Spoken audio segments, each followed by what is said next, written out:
신년 두 번째 주일 2부 예배 원금 텍스트에 참여하신 여러분들에게 올 한 해 모두가 더욱 신실한 복음의 사람이 되기를 축복합니다. 더욱 신실한 복음의 사람이 되기를 축복합니다. 아멘. 세계교회가 우리 한국교회를 평가하는 내용들이 여러 가지가 있습니다. 그런데 우리 한국교회를 평가할 때 한국교인들은 대단히 열심이다. 대단히 열심히 모여서 예배드린다. 외국은 보통 주일 한 번 예배드리는 그런 교회들이 대부분 그렇습니다. 외국은 대부분 새벽기도 거의 안 합니다. 그런데 우리 한국교회는 새벽마다 모여서 예배를 드린다. 정말 한국교인들은 열심이다. 그 한국교인들의 그 열심에 대해서 특별히 예배하기 위해서, 기도하기 위해서 모이는 그 열심에 대해서 아주 부러워합니다. 그런데 어떻습니까? 코로나라는 이 상황 속에 한 3년여 기간을 지나면서 오늘 우리들의 모습, 우리 한국교회의 그 모습은 어떻습니까? 교회 역사를 보면 6.25라든가 어떤 큰 환란이 있었어도 공식적으로 교회가 예배당 문을 닫은 적은 없었어요.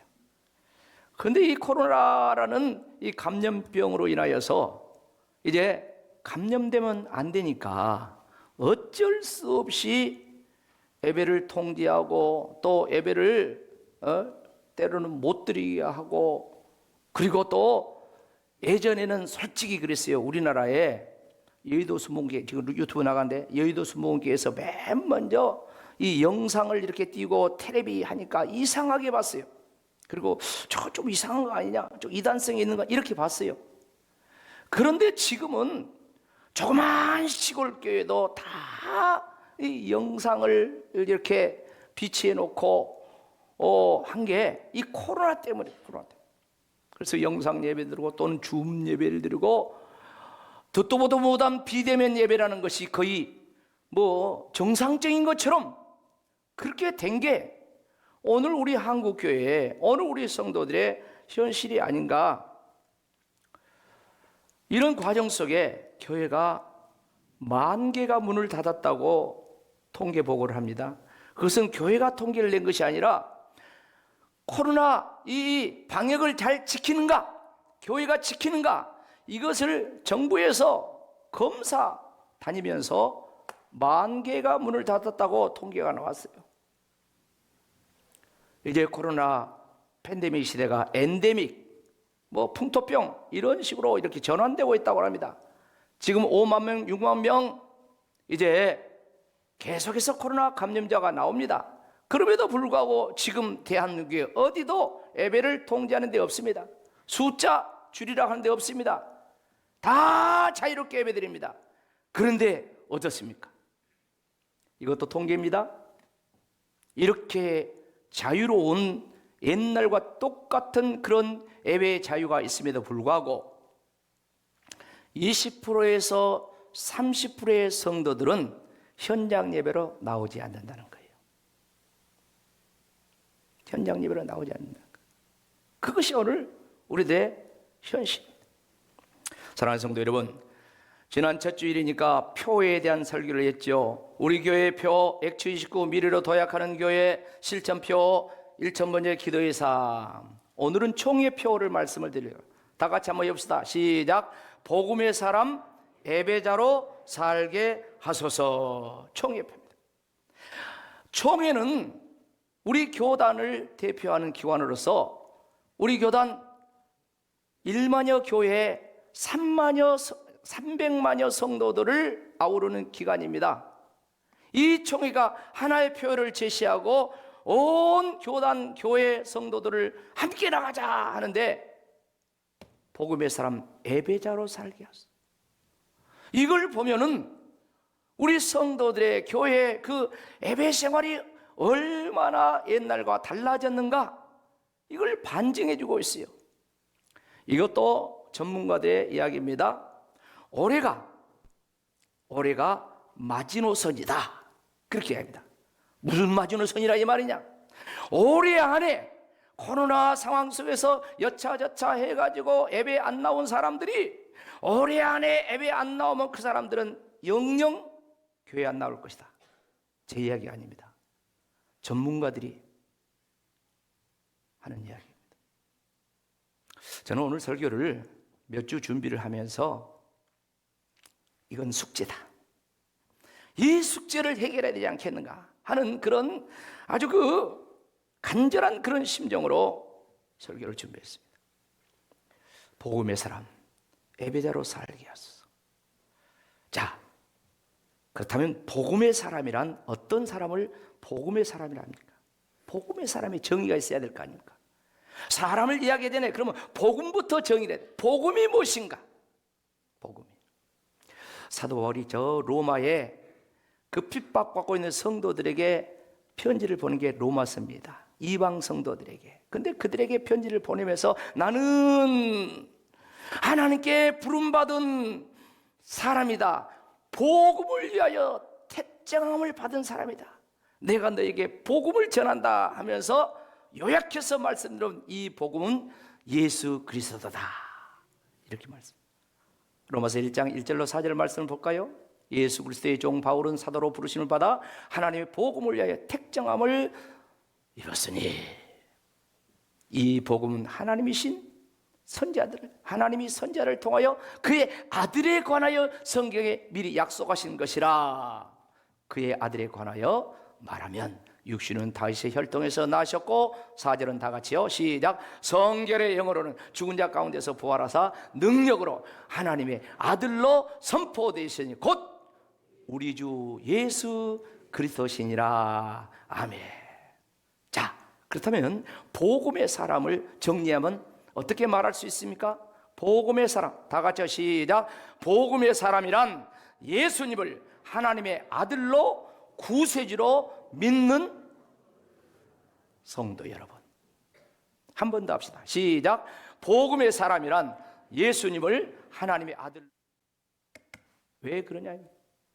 구약의 제물의 개념, 의미는 뭡니까? 대부분 짐승을 드리죠. 짐승을 드리는데 소나 양이나 또 염소도 드려요. 1년 아래 된 거. 그런가 하면은 비둘기 드려요. 비둘기를 드린데 구분을 해서 집비둘기 드리고 없으면 산비둘기라도 드려라 그래요. 그러니까 이 말은 모든 사람이 하나님 앞에 나올 때 제물을 가지고 나는데 짐승을 잡아서 피를 흘려서 제물을 드리라. 자기 경제사정 형편에 따라서. 그 말이에요. 왜? 뭐 때문에? 우리 인간은 하나님 앞에 죄인이야. 그렇기 때문에 죄인인 내가 죽어 마땅하지만 하나님께서 말씀하셔. 네 죽는 심정으로 소를 잡아라, 양을 잡아라. 그도 없냐? 그러면 비둘기라도 잡아라. 그도 없냐? 그러면 날아다니는 비둘기라도 노력해가지고 잡아다 갖다 드려라. 그러면 네 죄를 속죄해 주겠다. 널 구원해 주겠다. 그렇게 하나님 말씀한 거예요. 그리고 하나님 앞에 나가는 거예요. 자, 그렇다면 구약은 그렇고 신약의 제물의 개념, 예물의 개념은 무엇입니까? 신약은 구약처럼 짐승 안 드립니다. 소양 안 드립니다. 왜 그렇습니까? 여러분, 예수님께서 세상 죄를 지고는 하나님의 어린 양 제물 되신 줄로 믿습니다. 요한복음 1장 29절 말씀, 하나님께서 예수님이 세상 죄를 지고는 제물 되셨다고 했어요. 그래서 그 예수님이 저와 여러분의 죄를 다 대속하셨습니다. 그래서 우리가 이제 하나님 앞에 제물을 드리는 그 구약 정신은 있지만 우리가 드리는 것은 짐승을 잡아드리고 하는 그런 의미가 아니라 우리는 예수 이름 앞세우고 예배드려야 될 줄로 믿습니다. 예수 이름 앞세우고 기도해야 될 줄로 믿습니다. 예수님 앞세우고 나와서 우리가 하나님 앞에 예물 드린 건 뭡니까? 날 구원하신 주님, 나 같은 죄인 구원하신 주님, 하나님 자녀 삼아주죠. 너무너무 감사합니다 해가지고 하나님 앞에 감사의 정신을 가지고 이런 예물 저런 예물 제목에 따라서 드린 거 아니겠습니까? 예수님께서도 물질에 대해서 정확하게 이야기를 했어요. 많이 다 할 수는 없고 몇 군데만 말씀을 잠깐 보면 산상수훈 예수님이 목회 초창기에 하신 말씀입니다. 물질에 대한 가르침을 해요. 마태복음 6장 20절로 21절 말씀 보면 오직 너희를 위하여 보물을 어디에 쌓아두라? 하늘에 쌓아두라. 그거는 도둑이 없대요. 그러면서 21절 뭐라고 이야기합니까? 다 같이 읽어보시죠. 시작. 내 보물이 있는 그곳에는 뭣도 있다? 네 마음이 있다 그랬어요. 네 마음이 있다. 일부에서 잠깐 이야기했는데요. 성도들 가운데, 어른들 가운데 가끔 목사님, 내 분명히 헌금 드렸는데 왜 주보에다가 내 이름 안 써놨어? 그런 분이 가끔 있어요.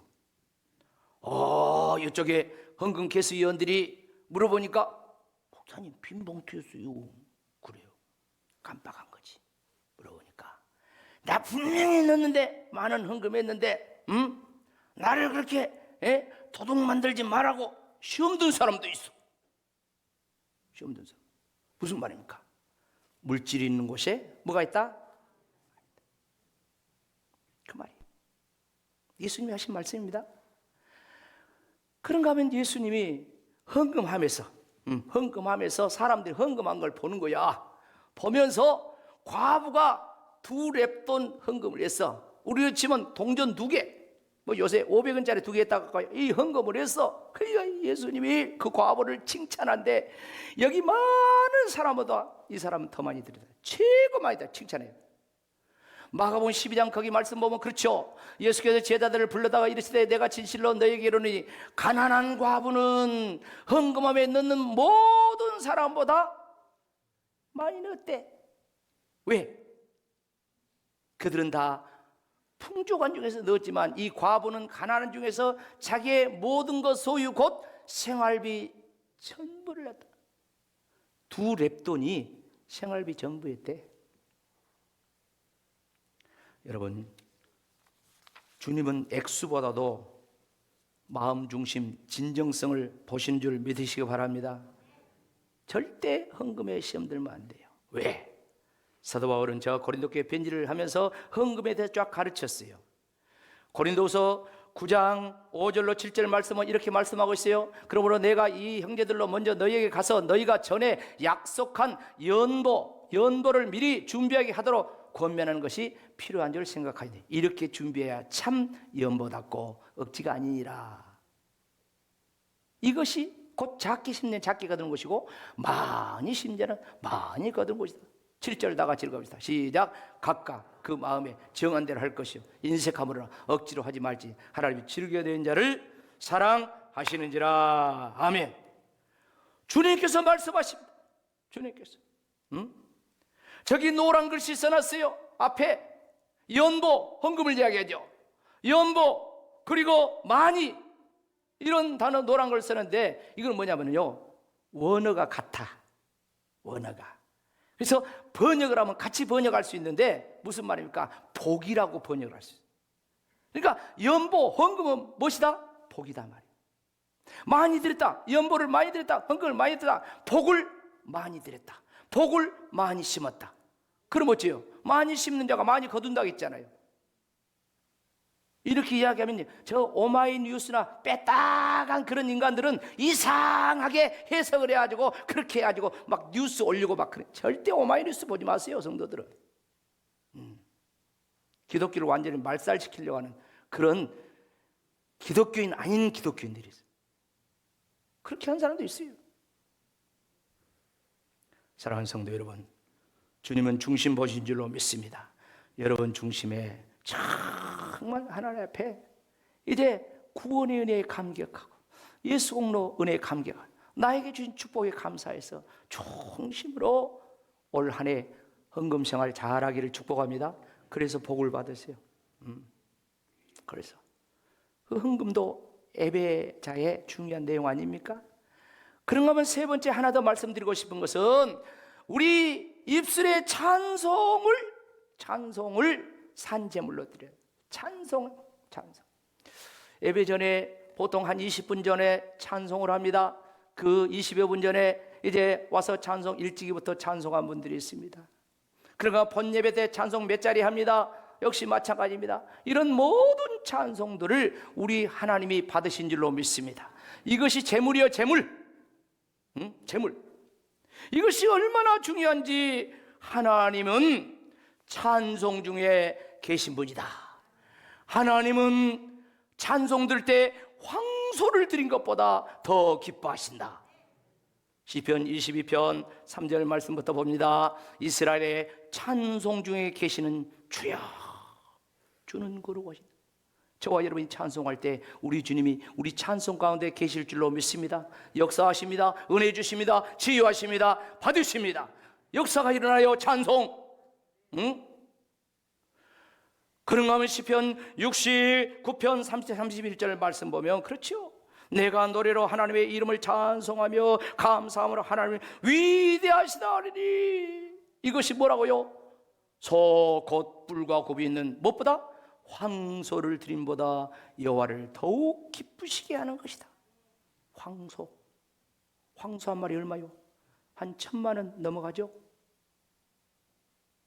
여러분 찬송 한 자리 진심으로 성령 안에서 은혜롭게 들으면 하나님께서 황소 드린 것보다 기뻐하신 줄로 믿습니다. 얼마나 은혜고 축복입니까? 얼마나 은혜고. 그러니까 찬양대가 날로 부흥한 것 같아.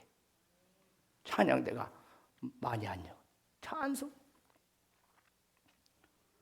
사랑하는 성도 여러분, 예배의 핵심이 무엇입니까? 좋은 예물, 많은 횟수 드리는 것일까요? 많은 예물을 필요로 합니까? 그것도 예배 내용 속에 필요한 것이겠죠? 그런데요, 하나님이 원하시는 예배는 마음 중심으로 하나님을 기쁘시게 하는 예배의 진정성이 중요한 줄 믿으시기 바랍니다. 하나님 만나는 시간이 예배 시간이에요. 예배의 진정성을 하나님 보시는 거예요. 이스라엘 백성들은 이 진정성이 결여될 때 하나님께서 재물 드려도 가라 싫다 싫어. 이사야서 1장 12절 13절 요약된 말씀 보면 더 이상 헛된 재물을 가지고 말아. 그냥 너희들 마당만 밟을 뿐이야. 나가 그런 거예요. 반면에 진정성 있는 예배는 무엇입니까? 시편 50편 23절 감사로 제사를 든 자가 나를 영화롭게 하느니 그의 행위를 옳게 하는 자에게 내가 하나님의 구원을 보이리라. 여러분, 우리는 남과 따지지 말고 내가 나와 따져봐야 돼. 내 자신에게 따져봐야 됩니다. 냉정하게 내 자신에 따져봐야 됩니다. 내 예배 행위가 옳은 것인가? 하나님을 영화롭게 하는 예배인가?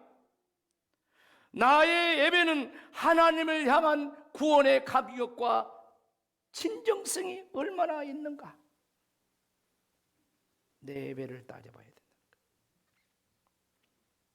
내 예배 생활을 점검해 봐야 된다. 오래전에 나온 영화입니다. 1981년도에 제작돼서 우리나라에 좀 늦게 들어왔는데 불의 전차라는 영화가 있어요. 이 불의 전차는 실화를 영화로 만드는데 1924년 제8회 이 올림픽 때 있었던 이야기예요. 영국의 에릭 리델이라는 이 선수가 이제 거기에 100m 선수를 하는데 1등이에요. 세계 1위 기록이. 가서 보니까 경기 날짜가 세상에 주일날로 편성이 돼버린 거야. 그래서 에릭 리델이 나는 주일 지켜야 됩니다. 나는 주일날 예배 드려야 됩니다 하면서 100m 경기를 포기해버려. 금메달을 포기해버려. 난리가 났습니다. 감독이 에릭 그러지 마 예배는 갔다 와서 달리고 나서 드려도 되잖아. 예배는 다음에 드려도 되잖아. 다음 주일도 있잖아 하면서 막 사정합니다. 안 되니까 영국의 왕자까지 왔어. 왕자가 와가지고 에릭 그러지 마 달려. 국가의 명예가 걸렸어. 나는 주일을 범할 수가 없습니다. 나는 주일 예배 드리는 것이 내가 할 일입니다. 그냥 고집부리고 안 해버렸어. 이것이 영국의 방송으로 나가니까 영국 막 국민들이 처음에는 에릭 했다가 에릭. 저를 본 사람은 지금 바디랭귀지를 알 거예요. 안 본 사람은 뭐 됐는가 몰라. 이거 알죠? 이거 얼마나 비난, 세계 뉴스에도 나오는 거예요. 100m 경기가 끝나버렸어. 다른 사람한테 메달이 돌아가 버렸어. 영국의 육상 캠프가 침몰합니다. 그런데 또 침몰한 일이 또 생겼네. 이제 400m 나가서 금메달 따야 돼. 400m 내일 나갈 선수가 오늘 훈련하다가 다리를 삐어버렸네. 그거 달리겠어요? 못 달리지. 그러니까 감독이 코가 빠져가지고 이제 또 메달 하나 놓쳐버렸다. 그러고 있을 때 에릭이, 감독님, 제가 주종목은 아니지만 한번 달려보겠습니다. 그렇게 해가지고 나가가지고 400m를, 자기 주종목도 아닌 400m를 달려가지고 우승을 했는데 47.6초로 세계 신기록을 세운 줄로 믿습니다. 이럴 때는 박수 친 거예요. 박수. 옛날 이야기도 얼마나 야, 난리 났어요. 자기 주종목도 아닌데 세계 신기록 세웠어요. 금메달 땄어요. 당연히 기자들이 인터뷰하죠. 한마디 하시오. 에릭 리들이 인터뷰에서 이렇게 하는 거예요. 처음 200m는 내 종목도 아니고 그래서 정말 내 힘으로 최선을 다해서 달렸습니다. 나머지 200m는 하나님의 도우심으로 더 힘차게 달려서 우승하게 되었습니다. 모든 영광 하나님께 돌립니다. 그렇게 말했잖아요. 할렐루야. 여러분, 우리 힘이 있어요. 우리 힘이 있는데 여러분, 내 힘 말고 하나님이 주시는 힘이 있는 줄로 믿습니다. 그 힘이 예배를 통해서 공급돼요. 은혜 받을 때 공급돼요. 말씀을 통해 공급돼요. 그 힘을 얻으시기 바랍니다. 그 힘으로 인생 경주를 하는 거예요. 바깥에 나가면 내일 월요일부터 우리 세상의 경주자 아니에요? 뭔 힘으로 할래요? 내 힘만 가지고? 아니에요. 사랑하는 성도 여러분, 우리는 올 1년 살아가면서 반드시 성공할 것이 있는데 예배에 성공해야 될 줄로 믿습니다. 가인과 아벨의 제사를 보세요. 가인은 실패하면서 실패한 인생이 되버려, 살인자가 되버려, 마귀의 포로가 되버려. 아벨은 예배에 성공하면서 지금까지 믿음의 표상이 되는 거예요. 예수님은 아벨의 계통을 타고 이 땅에 오셔서 우리를 구원하신 구원자가 된 거예요. 예수님 우리에게 누누이 말씀합니다. 사도들을 통해서, 선지자를 통해서 하나님께서 누누이 말씀합니다. 그 말씀한 가운데 말세가 가까워질수록 예배가 흐트러지고 그것이 습관화된다고 이야기했어요. 히브리서 10장 25절 말씀 읽고 마무리하겠습니다. 다 같이 크게 읽습니다. 모이기를 패하는 어떤 사람들의 습관과 같이 하지 말고 오직 권하여 그날이 가까움을 볼수록 더욱 그리하자. 그날이 무슨 말입니까? 예수님 오신 날입니다. 주님 재림날, 그날이 가까울수록, 종말이 가까울수록 사람들은 모이기를 패해요. 교회 안 나고 예배 안 드리는 습관처럼 하는 거예요. 근데 너희는 그러지 말라. 너희는 그러지 말라. 그날이 주님 만나는 날이 가까울수록 우리는 신부 단장하고 있다가 신랑 맞이한 것처럼 예수님 만나기 위해서 우리가 정결한 예배자로 살다가 만나야 되지 않겠는가 하는 말씀입니다. 코로나를 핑계로 개인적인 예배를 피하면서 모이지 않는 일들이 얼마나 많습니까? 아니 그걸 넘어서 조심스러운 이야기지만 교회들도 보세요. 주일에 예배 한 번만 드리고 나머지 예배를 안 드린 교회들도 주변에 보면 더러더러 있어요. 아직도 예배는 사람 만나는 시간이 아니고 하나님 만나는 시간인 줄로 믿습니다. 예배는 성도의 사명을 감당하는 행복한 시간. 예배 시간은 하나님께 영광을 돌리면서 그 하나님께 영광 돌릴 뿐만 아니라 치유받고 회복하고 세입받고 축복받는 시간이 예배 시간이에요. 저와 여러분이 올 한 해 살아가면서 시작부터 예배의 소중함을 정말 목숨처럼 여기고 우리 모두가 예배를 행복하게 드리면서 성도의 행복이 무엇인가? 예배 속에 은혜 받은 거예요. 성도의 행복은 예배 속에 주님 만나고 그 은혜로 세상을 이기며 사는 것입니다. 오늘 그런 역사가 있기를 주의 이름으로 축복합니다. 아멘.